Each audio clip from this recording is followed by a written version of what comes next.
Hello friends, welcome to my YouTube channel. आज हम लोग हिंदी पेडागॉजी में जो हमारा चैप्टर है भाषा अधिगम एवं अर्जन, उसका पार्ट 7 कंप्लीट करेंगे, जिसमें से हम लोगों ने 120 क्वेश्चन कंप्लीट कर लिया था। आज हम लोग 121 से स्टार्ट करेंगे। और अगर आपको वीडियो अच्छा लगे तो चैनल को सब्सक्राइब करें, वीडियो को लाइक करें, कमेंट करें। चलिए देखते हैं हम लोग यहाँ पे जो हमारा 121 नंबर क्वेश्चन दिया गया है यहाँ पे। अब यहाँ पे देखो क्वेश्चन दिया गया है, बच्चा भाषा उत्पादन के लिए कौन सी प्रक्रिया पूर्ण करता है। बच्चे जो होते हैं वो भाषा उत्पादन के लिए कौन सी प्रक्रिया पूर्ण करते हैं, तो यहाँ पे बताना है। जैसे कि ऑप्शन ए में दिया गया है, ध्वनि का उत्पादन करते हैं, या फिर ध्वन्यात्मक तैयारी करते हैं, या फिर शेष वाक्य की रचना करते हैं, या फिर उपयुक्त सभी। तो यहाँ पे जो करेक्ट आंसर हो जाएगा वो हो जाएगा उपयुक्त सभी। बच्चे जो होते हैं भाषा उत्पादन के लिए सारी प्रक्रियाएँ करते हैं, जैसे कि ध्वनि का उत्पादन भी करते हैं, ध्वन्यात्मक तैयारी भी करते हैं और शेष वाक्यों की रचना भी करते हैं। तो यहाँ पे डी ऑप्शन हमारा बिल्कुल करेक्ट हो जाएगा। उसके बाद अगला क्वेश्चन यहाँ पे दिया गया है, भाषा अधिगम के रचनावादी उपागम में शामिल है। यहाँ पे बताना कि जो भाषा अधिगम में रचनावादी उपागम में क्या शामिल है। तो यहाँ पे रचनावादी उपागम में जो शामिल होता है वो है जिज्ञासा आधारित अधिगम। क्या होता है, तो जिज्ञासा आधारित अधिगम होता है वह रचनावादी उपागम में शामिल होता है। अब देखो यहाँ पे कुछ इंपॉर्टेंट फैक्ट दिए गए हैं, जैसे कि जिज्ञासा आधारित अधिगम भाषा अधिगम के रचनावादी उपागम में शामिल है।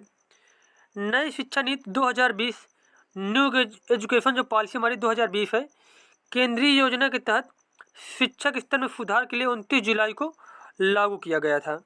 अब देखो यहाँ पे काफ़ी इंपॉर्टेंट पॉइंट है कि जो नई शिक्षा नीति हमारी है, न्यू एजुकेशन पॉलिसी जो हमारी है 2020 वाली, वो कब लागू की गई, तो बताएंगे हम लोग 29 जुलाई को। कब लागू की गई, 29 जुलाई को। और ये देखो सारे वही क्वेश्चन जो पिछली बार सीटेट के एग्जाम में पूछे गए हैं, और उसके बाद जिसकी व्याख्या की गई उसमें से हम लोग नए क्वेश्चन भी तैयार करते जाएंगे, और जो प्रीवियस ईयर के क्वेश्चन है ये भी पढ़ते जाएंगे। अब यहाँ पे अगला क्वेश्चन पूछा गया है आपसे, एक अध्यापिका अपनी कक्षा को 4-4 के समूह में विभाजित करती है और उनकी पाठ्य पुस्तक से पढ़े गए एक पाठ पर आधारित मुद्दे पर वाद विवाद का आयोजन करती है। यह किस प्रकार की भाषा अधिगम गतिविधि है। तो क्या होता है, कोई जो शिक्षक होती है पहले एक चैप्टर बच्चों को पढ़ा देती है, फिर उसी में कोई टॉपिक दे देती है, फिर उनमें क्या करवाती है, ग्रुप डिस्कशन करवाती है एक तरीके से। तो यहाँ पे पूछा गया कि ये जो प्रक्रिया है ये कौन सी प्रक्रिया है, भाषा अधिगम की एक कौन सी गतिविधि है। तो यहाँ पे करेक्ट आंसर हो जाएगा इसका कि ये जो है निवेश गतिविधि कौन सी है, इनपुट रिस्पॉन्स है ये। तो ऑप्शन सी हमारा जो है बिल्कुल करेक्ट हो जाएगा। उसके बाद अगला क्वेश्चन यहाँ पे, निम्नलिखित कथनों में से कौन सा सत्य नहीं है। प्रथम भाषा का दूसरी भाषा सीखने पर सकारात्मक प्रभाव होता है। तो ये ऑप्शन बिल्कुल सही दिया गया है कि जो प्रथम भाषा है उसके सहारे क्या है, बच्चे जो होते हैं दूसरी भाषा भी सीख जाते हैं। प्रथम भाषा दूसरी भाषा को सीखने में बाधा डालती है। पठन कौशल एक भाषा से दूसरी भाषा में स्थानांतरित किए जा सकते हैं। समय और अवसर दिए जाने पर बच्चे अनेक भाषा सीख सकते हैं। तो ये जो सी और डी ऑप्शन है ये भी बिल्कुल करेक्ट दिए गए हैं, लेकिन यहाँ पे जो बी ऑप्शन दिया गया है कि जो प्रथम भाषा दूसरी भाषा के सीखने में बाधा डालती है, ये ऑप्शन बिल्कुल गलत दिया गया है। जबकि क्या होता है कि जो प्रथम भाषा होती है वह दूसरी भाषा सीखने पर सकारात्मक प्रभाव पड़ता है उसका। तो यहाँ पे ए और सी और डी ऑप्शन बिल्कुल सही दिए गए हैं, जबकि बी ऑप्शन बिल्कुल गलत दिया गया है। तो इस क्वेश्चन के अनुसार जो बी ऑप्शन हमारा करेक्ट हो जाएगा, क्योंकि यहाँ पे पूछा गया है सत्य नहीं है। तो यहाँ पे बी ऑप्शन सत्य नहीं है। उसके बाद अगला क्वेश्चन यहाँ पे है, वर्तनी सिखाने के लिए निम्नांकित में से कौन सी एक विधि नहीं है। किसी को वर्तनी सिखाना है तो वर्तनी कौन सी विधि द्वारा सिखाया नहीं जा सकता है। तो यहाँ पे जो प्रत्यक्ष विधि है, प्रत्यक्ष विधि का यूज जो है वर्तनी सिखाने में नहीं किया जाता, जबकि ड्रिल विधि, श्रुतिलेख विधि और प्रतिलेखन विधि, ये तीनों विधियों का प्रयोग किया जाता है वर्तनी सिखाने में। अब देखो यहाँ पे जैसे कि प्रत्यक्ष विधि के बारे में कुछ पॉइंट बताए गए हैं, जैसे कि इस विधि का अर्थ है वस्तुओं को प्रत्यक्ष रूप में दिखाना। इस विधि का प्रयोग सर्वप्रथम फ्रांस में 1901 ईस्वी में अंग्रेजी के लिए किया गया। इस विधि से व्याकरण अनुवाद प्रणाली के दोष दूर किए जाते हैं। क्या किया जाता है, प्रत्यक्ष विधि से जो व्याकरण अनुवाद प्रणाली में जो मिस्टेक होती है उनको दूर किया जाता है। इस विधि में 3 मुख्य बातों का ध्यान रखा जाता है, जैसे कि इसमें मातृभाषा का प्रयोग वर्जित है। इसमें मौखिक कार्य को प्रधानता दी जाती है। वस्तु और शब्द के मध्य सीधा संबंध स्थापित कर पढ़ाया जाए।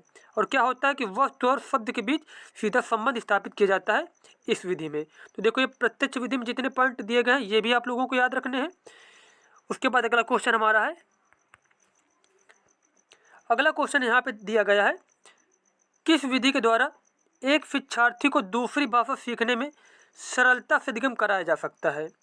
तो यहाँ पे करेक्ट आंसर हो जाएगा कि चयनित विधि द्वारा जो है एक शिक्षार्थी को दूसरी भाषा सिखाने में सरलता से अधिगम कराया जा सकता है। तो हमारा बी ऑप्शन बिल्कुल करेक्ट हो जाएगा।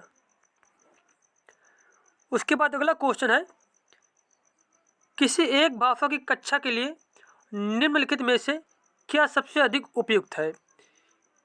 किसी एक भाषा की कक्षा के लिए सबसे उपयुक्त यहाँ पे बताना है। तो यहाँ पे जो करेक्ट आंसर हो जाएगा वो हो जाएगा लक्ष्य भाषा की आकृतियों और अर्थों के बीच संबंध स्थापित करना। क्या हो जाएगा, लक्ष्य भाषा की आकृतियों और अर्थों के बीच संबंध स्थापित करना ही सबसे उपयुक्त होगा। अब यहाँ पे देखो, हम लोग इसको ऐसे समझते हैं, भाषा सिखाने में सर्वाधिक महत्वपूर्ण भाषा का समृद्ध परिवेश है। जैसे कि कोई अगर बच्चा है इंग्लैंड में रह रहा है, जैसे कि तो वो इंग्लिश बोलना ऑटोमेटिक सीख जाएगा। जैसे कि भारत में किसी स्टेट में हिंदी वाले में रह रहा है तो हिंदी बोलना सीख जाएगा। अगर मलयालम बोलने वाले स्टेट में रहेगा तो मलयालम भी बोलना सीख जाएगा। तो यहाँ पे जो भाषा सीखने के लिए सबसे महत्वपूर्ण क्या होता है, परिवेश होता है, उसका वातावरण होता है। क्योंकि बच्चे परिवेश में मौजूद भाषा को अर्जित करते हैं। मूल उद्देश्यों की प्राप्ति के लिए भाषा का उचित प्रयोग कर लक्ष्य भाषा की प्राप्ति की जाती है।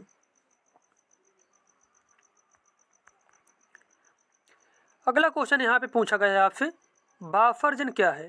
तो भाषार्जन जो है वो स्वाभाविक और अवचेतन होता है। क्या है, भाषार्जन स्वाभाविक और अवचेतन है।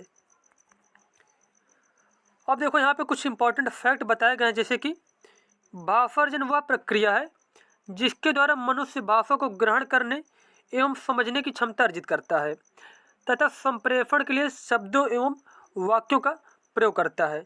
भाषार्जन क्या है, जिसके द्वारा मनुष्य भाषा को ग्रहण करने एवं समझने की क्षमता अर्जित करता है और संप्रेषण के लिए शब्दों एवं वाक्यों का प्रयोग करता है।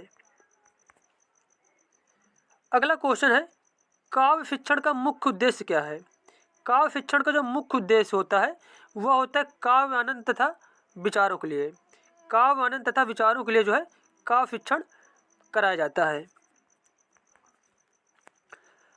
उसके बाद अगला क्वेश्चन है यहाँ पे, निम्नलिखित में से कौन सा प्रथम भाषा के संदर्भ में द्वितीय भाषा अधिगम के बारे में सत्य है।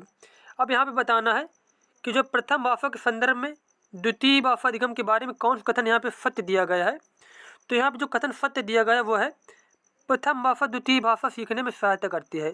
जो प्रथम भाषा होती है वह द्वितीय भाषा सीखने में क्या करती है, सहायता करती है। यहाँ पे बी ऑप्शन हमारा बिल्कुल सही हो जाएगा।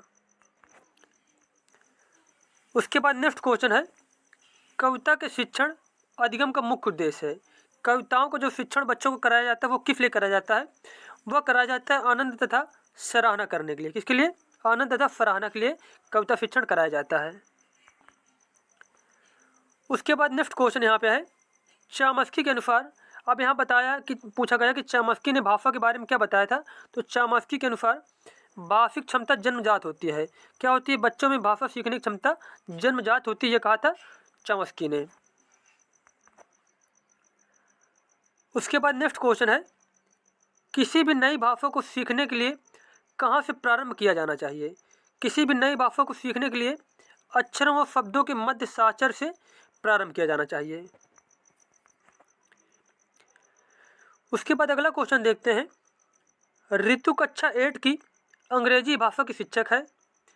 कक्षा शिक्षण के दौरान कुछ विद्यार्थी जो कि प्रायः पीछे रहते हैं, कक्षा चर्चा में ध्यान नहीं दे रहे हैं, इस स्थिति में ऋतु को क्या करना चाहिए।